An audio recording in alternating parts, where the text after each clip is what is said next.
Hello student, मैं संजय चौहान, भूगोल का विषय अध्यापक। आज हम भूगोल का एक महत्वपूर्ण टॉपिक जो क्लास 11th का है वो लेकर आए हैं, भूगोल एक विषय के रूप में। भूगोल को एक तो समझा जाए तो पहले विज्ञान की जगह इसको विज्ञान के रूप में पढ़ते थे, लेकिन जब विज्ञान विषय एक अलग विषय बन गया बच्चों, तो भूगोल एक विषय के रूप में इसका अध्ययन किया जाने लगा।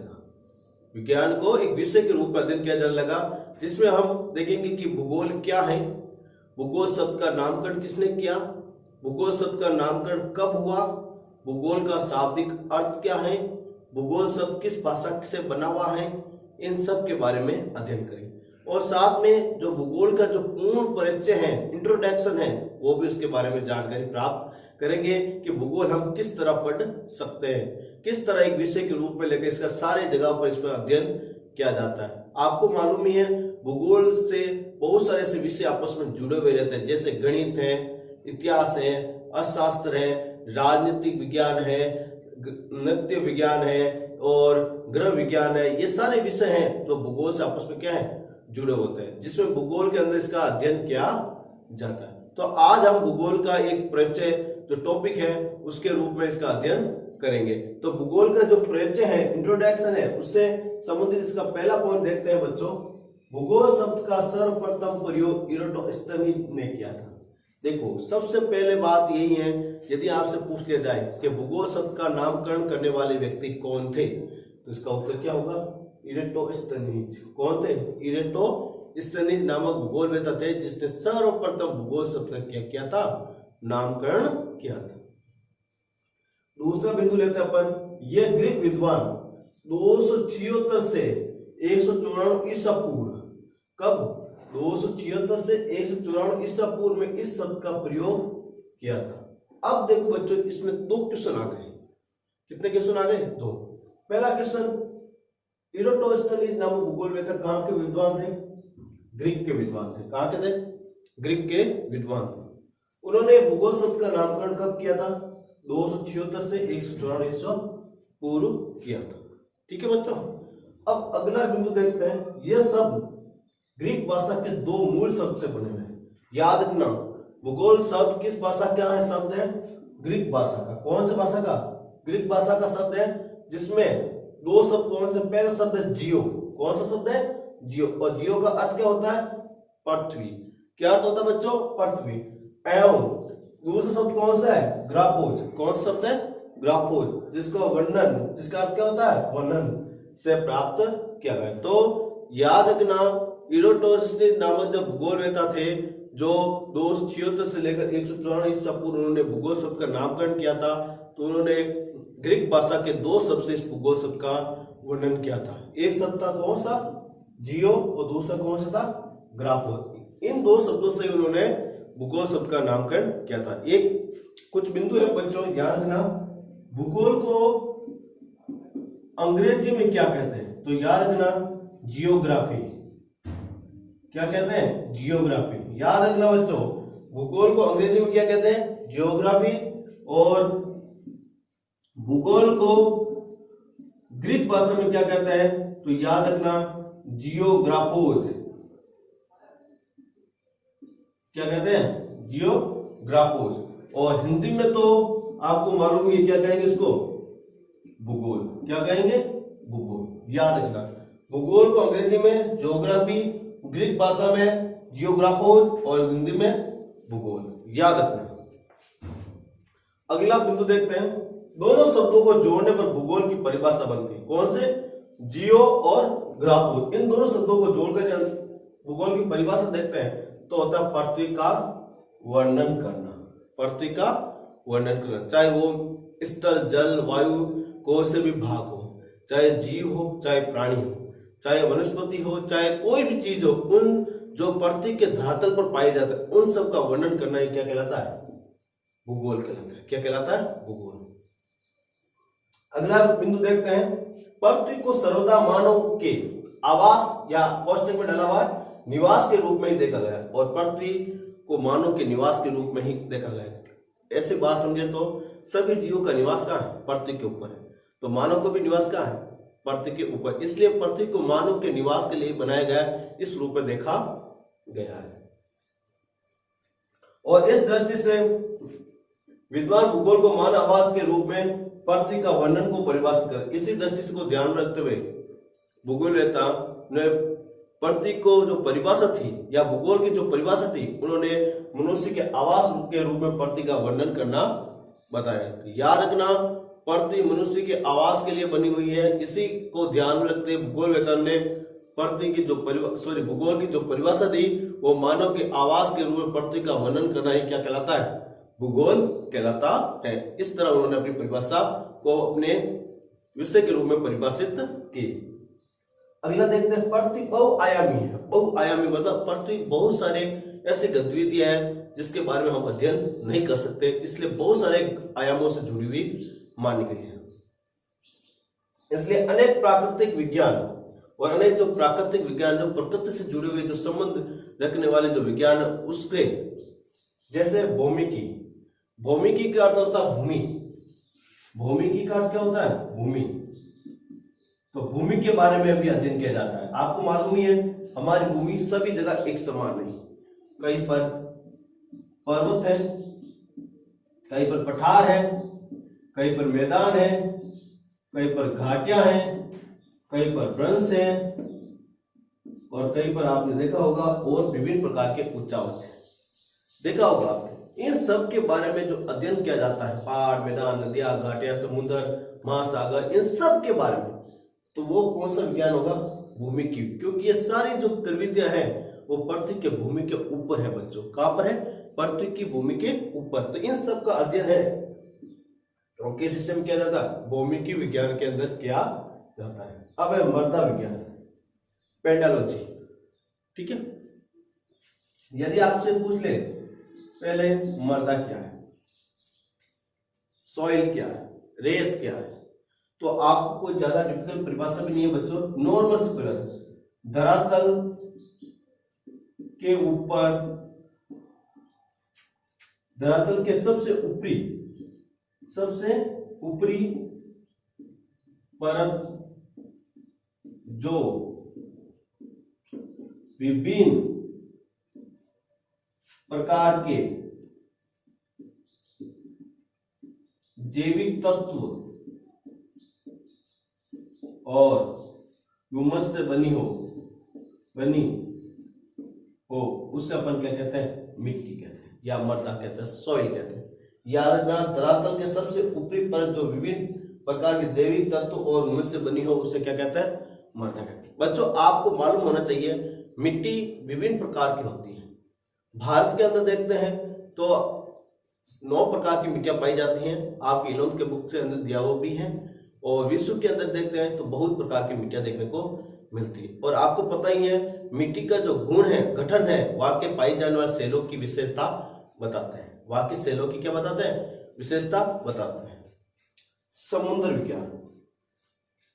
समुद्र विज्ञान के अंदर बच्चों समुद्र में होने वाले सारी क्रियाविधि का अध्ययन होता है, चाहे वो समुद्र की वनस्पति हो, चाहे समुद्र के अंदर पाए जाने वाले जीव हो, चाहे समुद्र के अंदर पाए जाने वाले खनिज तत्व हो, या समुद्र के अंदर पाई जाने पहाड़ियां हो या गर्त हो, इन सब का अध्ययन है वो किस में किया जाता है? समुद्र विज्ञान में। याद रखना, समुद्र विज्ञान में किन किन का अध्ययन किया जाता है? याद रख लेना, पहला बिंदु तो याद रखना, इसकी लवणता समुद्र विज्ञान में, ज्वार भाटा,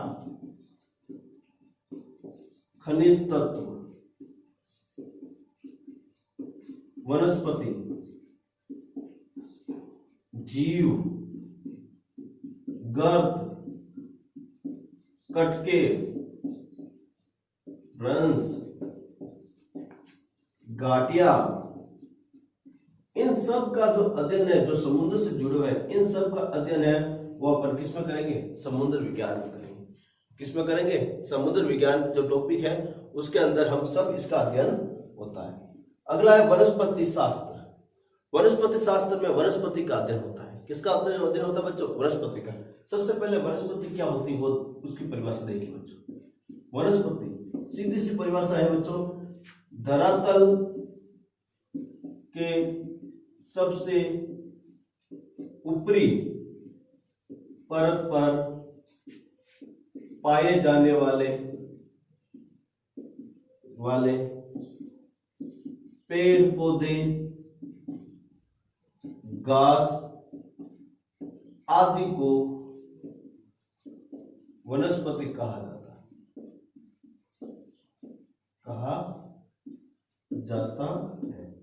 याद रखना बच्चों, धरातल के सबसे ऊपरी परत है, उसके ऊपर चाहे वो घास हो, चाहे पेड़ पौधे हो, कोई भी हो, वो किसमें आता है? वनस्पति आता है। इसमें हम वनस्पति के प्रकार और वनस्पति के प्रकारों के अंदर हम विभिन्न प्रकार के वनों के बारे में पढ़ेंगे, जैसे सदाबहार वन है, पर्णपाती वन है, मरुस्थलीय वन है, पर्वतीय वन है, मैंग्रोव वन है। ये सारे जो वन है उन सब का अध्ययन सब किसमें होता है?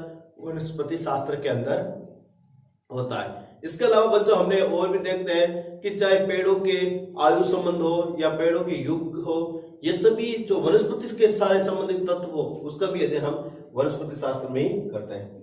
अब है जीव विज्ञान। अब जीवन विज्ञान हो या जीव विज्ञान, जिसमें अपन जीवों के विभिन्न प्रकारों के बारे में जानेंगे, उनके फैमिली के बारे में जानेंगे, उनके किंगडम के बारे में जानेंगे। जैसे कि एग्जाम्पल के रूप में अपन मनुष्य के होमो सैपियंस है, और पक्षी है, भेड़ है, कुत्ता है, बकरी है, गाय है, भैंस है, ये सभी क्या अलग अलग प्रजातियों से संबंध रखते हैं। उन सारी प्रजातियों के जो जीव है उनका अध्ययन हम किसमें करेंगे? जीव विज्ञान में। किसमें करेंगे?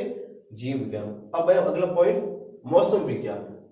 आप मौसम को जानते हो, मौसम, जलवायु, ये अलग अलग टॉपिक है, थोड़ा सा ही डिफरेंस है, लेकिन बहुत ही महत्वपूर्ण माना जाता है। तो अपन पहले लेते हैं मौसम क्या है, फिर देखते हैं जलवायु क्या है। इन दोनों के बारे में अध्ययन करते हैं। तो इसमें मौसम और जलवायु में थोड़ा सा अंतर है। वो क्या अंतर है वो आपको मैं परिभाषा के माध्यम से बताता हूं। पहले अपन लेते हैं मौसम। मौसम के अंदर आपको सीधी सी बात याद रखना है, किसी क्षेत्र में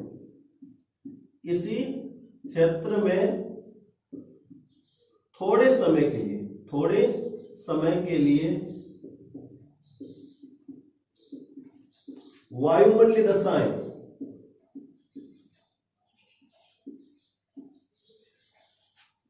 दशाओं में होने वाला परिवर्तन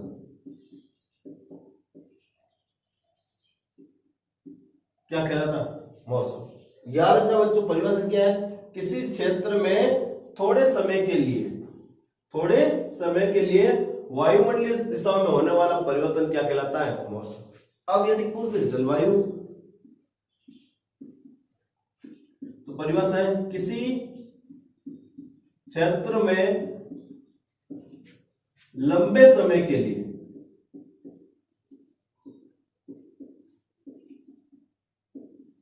वायुमंडलीय दशाओं में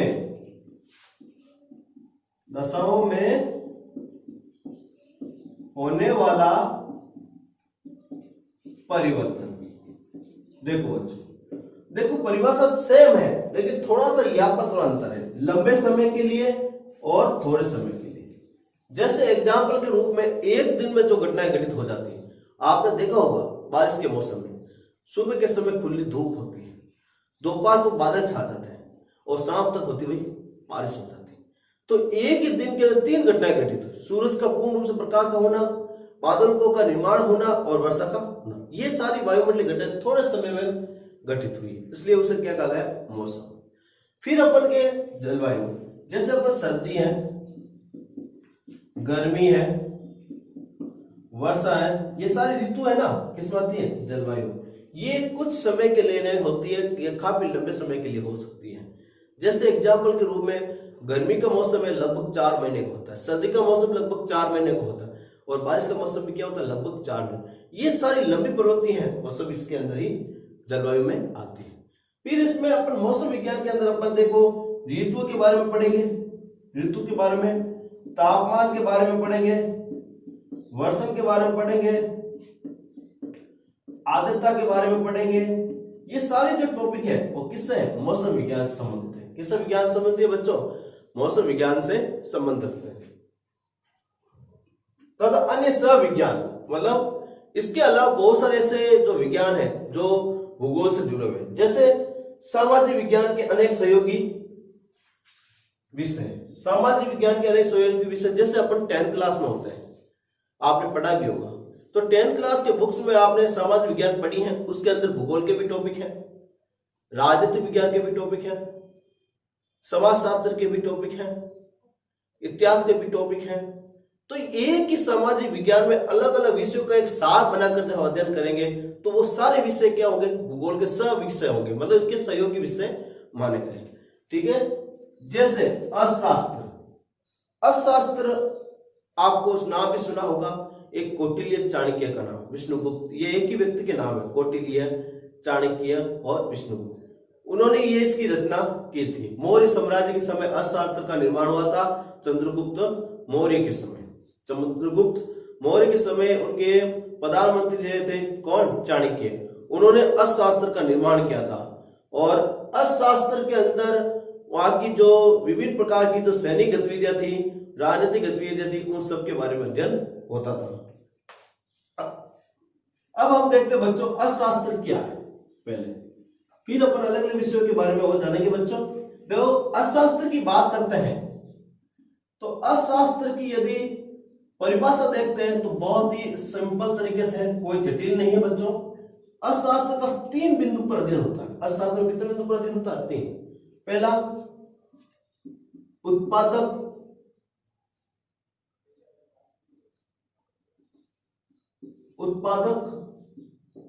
को अधिकतम लाभ,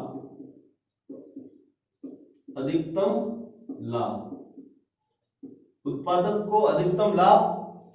दूसरा, उपभोक्ता को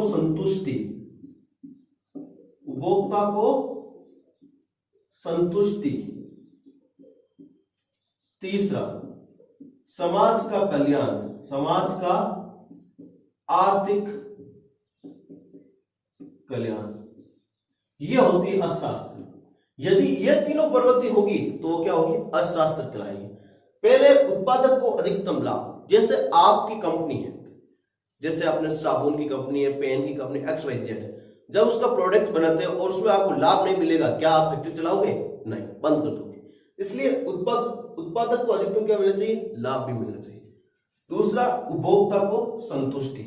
आप कोई वस्तु खरीदते हो, जैसे एग्जांपल के रूप में पेन खरीदा और आप अच्छी तरह नहीं चल रहा है, कॉपी पर नोट पर अच्छे राइटिंग नहीं जम रही है, तो क्या आप संतुष्ट होगे? नहीं होंगे। क्या अगली बार उस दुकानदार से पेन खरीदोगे? नहीं खरीदोगे। तो उपभोक्ता को संतुष्टि भी जरूरी है।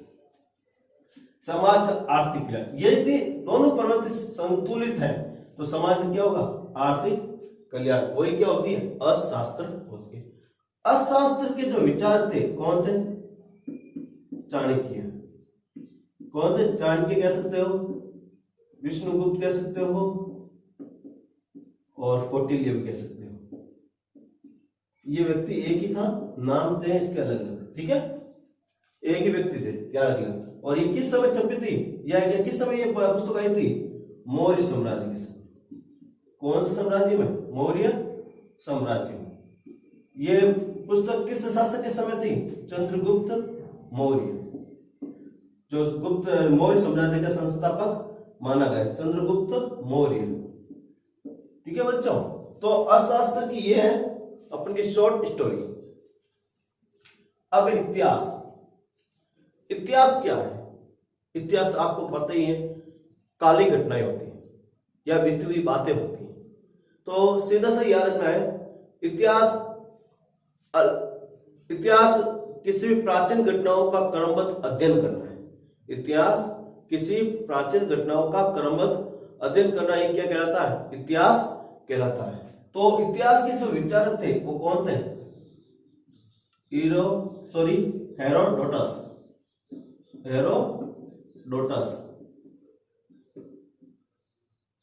इतिहास के विचारक कौन थे?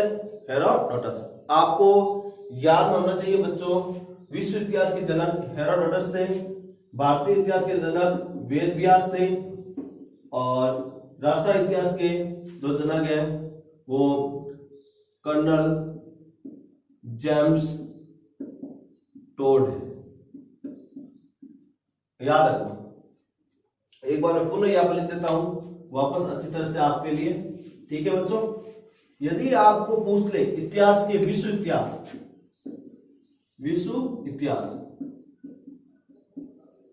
विश्व इतिहास, विश्व इतिहास के जनक हेरोडोटस।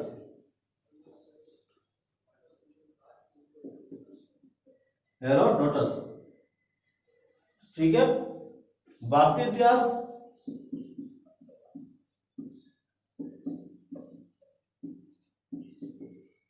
वेद व्यास। राजस्थान इतिहास, कर्नल जेम्स टोड, ठीक है। ये है इतिहास के जनक, ठीक है बच्चों। अब अपन लेते हैं समाजशास्त्र। आपको यदि समाजशास्त्र विषय के बारे में देखना है तो इसमें सामाजिक गतिविधियों के अनुसार हमारे रीति रिवाज, हमारे रहन सहन, हमारे खान पान, हमारे पहनावा, ये सब किसमें होता है? समाजशास्त्र में, जिसमें सामाजिक गतिविधियों के बारे में क्या होता है? अध्ययन होता है। जैसे राजस्थान की वेशभूषा कैसी है, महाराष्ट्र की वेशभूषा कैसी है, पश्चिम बंगाल की वेशभूषा कैसी है, खान पान कैसा है, रहन सहन कैसा है, किस तरह उनकी विवाह पद्धति है, किस तरह उनका विभिन्न प्रकार के अष्ट विसर्जन की प्रवृत्तियां हैं, किस तरह वो देवी देवताओं को पूजते हैं, ये सब किसमें आता है? समाज शास्त्र के अंदर। अब है राजनीतिक विज्ञान। यदि राजनीतिक विज्ञान की बात करें तो इसमें राजनीतिक से जुड़ी हुई सारी गतिविधियों का अध्ययन होता है। राजनीति से जुड़ी हुई सारी गतिविधियों का क्या होता है? अध्ययन होता है। जैसे एग्जाम्पल के रूप में अपन देखते हैं कि जैसे राजनीतिक सीमाएं, राजनीतिक सीमाएं आप अभी वर्तमान में देख रहे होंगे। चीन भारत विवाद लद्दाख के अंदर, वो भी किसका भाग है? राजनीतिक विज्ञान का एक भाग, ठीक है। राजनीतिक पार्टियां, राजनीतिक पार्टी, राजनीतिक जो पार्टियां है जैसे भाजपा है, बीजेपी है, बसपा है, ये बहुत सारी पार्टियां, उन सब के बारे में, ठीक है। लोकतंत्र के बारे में, संसद के बारे में, ये सारी क्रियाविधि का जो अध्ययन हम किसमें करते हैं? राजनीतिक विज्ञान में करते हैं। क्या करते हैं? राजनीतिक विज्ञान। और यदि आपसे पूछ ले तुलनात्मक राजनीतिक विज्ञान के जनक,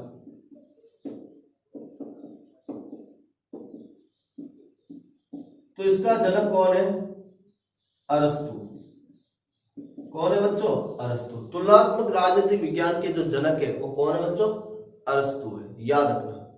फिर अपने नृविज्ञान, जिसमें विभिन्न प्रकार की संगीत गतिविधियों का क्या होता है? अध्ययन होता है, ठीक है बच्चों।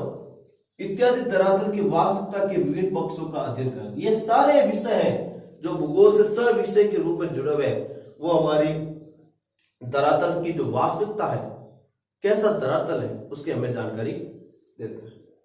अगला बिंदु, भूगोल सभी प्राकृतिक एवं सामाजिक विषयों की सूचना प्राप्त कर उसका संश्लेषण करता है। और भूगोल होता है, चाहे वो सामाजिक रूप से चाहे प्राकृतिक, जो भी विषय है उन सबसे सूचना को प्राप्त करता है और उसका संश्लेषण करता है, उसकी खोजबीन करता है और फिर उसके बारे में पूर्ण रूप से हमें जानकारी देता है। तो बच्चों, हमने देखा किस तरह भूगोल अन्य विषय से जुड़ा हुआ है। हमने देखा कि राजनीति विज्ञान से किस तरह भूगोल हमें किन तथ्यों का अध्ययन कराता है, इतिहास से हमें किन तथ्यों का या किन कालक्रमों का अध्ययन करवाता है, अर्थशास्त्र से हमें किस तरह की प्रवृत्तियों का अध्ययन करवाता है, और हमने ग्रह विज्ञान भी पढ़ा, समाज विज्ञान भी पढ़ा और किस तरह जुड़े हुए हैं। और हमने महत्वपूर्ण जो भौमिकी है, मृदा विज्ञान है, मौसम विज्ञान है, इन सारे तत्वों जो विषय हैं उनके बारे में पढ़ा जो हमारे भूगोल से क्या रखते हैं? संबंध रखते हैं और एक नई क्रियाविधि को क्रियान्वयन करवाते हैं। तो बच्चों, हम नेक्स्ट बिंदु को लेते हैं पृथ्वी पर भौतिक सांस्कृतिक, पृथ्वी पर भौतिक तथा सांस्कृतिक वातावरण में भिन्नता दिखाई देती है। देखो, पृथ्वी के ऊपर देखते हैं भौतिक रूप से भी और सांस्कृतिक वातावरण के अंदर भी क्या पाई जाती है? भिन्नता। जैसे एग्जाम्पल के रूप में अपन एक छोटा सा उदाहरण भारत का लेते हैं। किसका लेते हैं? भारत का। भारत को देखते हैं तो क्या भौतिक स्वरूप से पूर्ण रूप से एक है क्या? नहीं। उसमें भी क्या पाई गई है, विभिन्नता। जैसे उत्तर में देखते हैं, उत्तरी भाग में तो हिमालय पर्वत श्रृंखला, हिमालय पर्वत श्रृंखला, ठीक है, तो ये क्या सा भाग हो गया, पहाड़ी भाग। फिर अपन देखते हैं पूर्व में तो पहाड़ी वन आच्छित वन क्षेत्र, पहाड़ों पर वन आए हुए हैं। फिर बीच में आते हैं तो अपन देखते हैं उत्तर का मैदान। फिर अपन पश्चिम की तरफ चलते हैं, भारत के पश्चिम में तो देखते हैं मरुस्थल। फिर अपन दक्षिण में आते हैं तो देखते हैं पठार, जो प्रायद्वीप पठार के रूप में हमारा कौन सा, दक्कन ट्रेल। इन सब का अपन क्या करते हैं, अध्ययन करते हैं। ये सारे अध्ययन हम किस रूप में करते हैं, भौतिक तत्वों के रूप में। किस तरह के, तो आपने देखा होगा भारत एक जैसा एक छोटा सा भाग विश्व का है, उसमें इतनी विभिन्नता हो सकती है, तो पूरे विश्व के धरातल पर कितनी विभिन्नताएं होगी। फिर सांस्कृतिक वातावरण में, अब सांस्कृतिक वातावरण में अपन भारत से ही लेते हैं। आपने देखा होगा कि कहीं पर हमारी भाषा अलग है, कहीं पर हमारे खान पान अलग है, कहीं पर हमारे रहने का रिवाज अलग है, शादी की पद्धति अलग है, और विभिन्न प्रकार के ऐसे सांस्कृतिक गतिविधियां हैं जो एक क्षेत्र से दूसरे क्षेत्र के अंदर मेल नहीं खाती। तो आप एक भारत का एक इतना सा टॉपिक में अपन इतना परिवर्तन देख सकते हैं, तो पूर्ण विश्व के जो देश हैं उसके अंदर प्राकृतिक रूप से और सांस्कृतिक रूप से कितना परिवर्तन होगा, वो सब हम भूगोल विषय के अंदर ही पढ़ पाते हैं। अनेक तत्वों में समानता तथा कई तत्वों में असमानता होती है। देखो बहुत सारे ऐसे तत्व हैं जो विश्व के अलग अलग देशों में समान होते हैं। जैसे एग्जाम्पल के रूप में अपन देखते हैं पर्वत, बहुत सारे ऐसे देश हैं जहाँ पर्वत श्रृंखलाएं पाई गई है। जैसे उत्तरी अमेरिका में, दक्षिणी अमेरिका के अंदर, यूरोप के अंदर, भारत के अंदर, अफ्रीका के अंदर, ये सारे बहुत सारे ऐसे देश जहाँ पर्वत श्रृंखलाएं, मरुस्थल है। तो कुछ ऐसी चीजें हैं जो समानता है और कुछ ऐसी चीजें हैं जो असमानता के रूप में भी देखने को मिलती है। अब अगला बिंदु लेते हैं, भूगोल में तो मात्र धरातल तत्व की विभिन्नता का अध्ययन नहीं करते, अपितु इन कारकों का अध्ययन भी करते हैं जो इन विभिन्नताओं का कारण है। देखो भूगोलवेत्ता जो धरातल पर पाए जाने वाले विभिन्न तत्व है उसका तो अध्ययन नहीं करते, बल्कि उन कारकों के बारे में बताते हैं जिसके कारण ये विभिन्नता आई है। जैसे एग्जाम्पल के रूप में हम अपने भारत का ही उदाहरण लेते हैं बच्चों। जैसे हमारा जम्मू कश्मीर के अंदर लोग गरम खाना ज्यादा पसंद करते हैं, गरम खाना क्या करते हैं, ज्यादा पसंद, जबकि राजस्थान में ठंडा भोजन है उसको ज्यादा पसंद है। ठंडा भोजन वो नहीं कि जो पक्का हुआ, वो नहीं, जो अपने स्वभाव के अनुसार ठंडे होते हैं। जैसे एग्जाम्पल के रूप में हम लाल मिर्ची खाते हैं या काली मिर्ची खाते हैं, तो अपन को देखते हैं तो काली मिर्ची है वो ज्यादा गर्म नहीं मानी जाती, लेकिन टेस्ट के अंदर तो गर्म होती है, लेकिन ऐसे गर्म नहीं मानी। तो कश्मीर के अंदर लोग गर्म भोजन ज्यादा इसलिए खाना पसंद करते हैं क्योंकि वहां पर क्या पड़ती, सर्दी पड़ती है। क्या पड़ती, ज्यादा सर्दी, और सर्दी को सहन करने के लिए किस प्रकार का भोजन जरूरी है, गर्म भोजन जरूरी। जैसे मांस है, मछली है, अंडा है, इस प्रकार का सेवन करते हैं। जैसे केसर है, बादाम है, काजू है, पिस्ता, ये सब भारी तत्वों का प्रयोग करते हैं जिससे उनके बॉडी के अंदर क्या बनी रहे, एनर्जी बनी रहे। और राजस्थान के अंदर तो आपको पता ही गर्म प्रदेश है, इसलिए ऐसा भोजन करते हैं जो तल में क्या हो, ठंडे हो। जैसे छाछ है, रबड़ी है, और इसके अलावा और बहुत सारी जो ठंडी चीजें उनका प्रयोग ज्यादा करते हैं।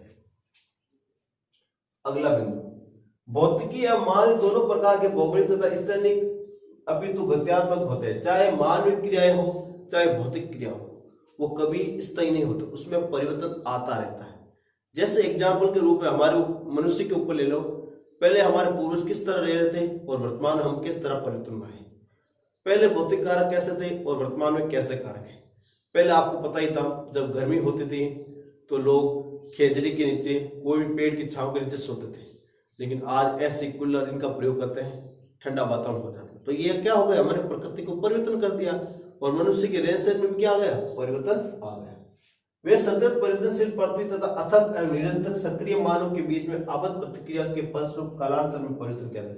और सतत परिवर्तनशील पृथ्वी, और पृथ्वी भी हमेशा क्या है, परिवर्तनशील रही है, हर बार परिवर्तन होता रहा है, ऋतु के अंदर हो, मौसम के अनुसार हो, चाहे किसी प्रकार से हो, उसमें क्या हो रहा है, परिवर्तन हो रहा है। और निरंतर सक्रिय मानव, और मनुष्य भी कैसा है, सक्रिय है, हमेशा अपने आप को परिवर्तन करना सोचता है, जैसा है वैसा रहना पसंद नहीं करता। तो सक्रिय मानव और परिवर्तनशील पृथ्वी के बीच में ऐसा तालमेल बैठा जिसके कारण दोनों में क्या देखने को मिले, परिवर्तन देखने को मिले।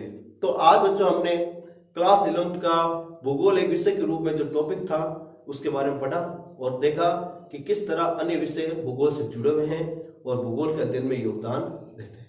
आज हमने इस टॉपिक के माध्यम से पृथ्वी में होने वाले परिवर्तन और मनुष्य किस तरह अपने आप को परिवर्तन कर रहा है उसके बारे में भी पढ़ा। तो आज भूगोल एक परिचय है, उस टॉपिक का कुछ सार पढ़ा है और विषय के रूप में जो अध्ययन किया है, और अगला जो टॉपिक है वो भूगोल एक परिचय से संबंधित है जो हम नेक्स्ट वीडियो के अंदर इसका अध्ययन करेंगे। धन्यवाद।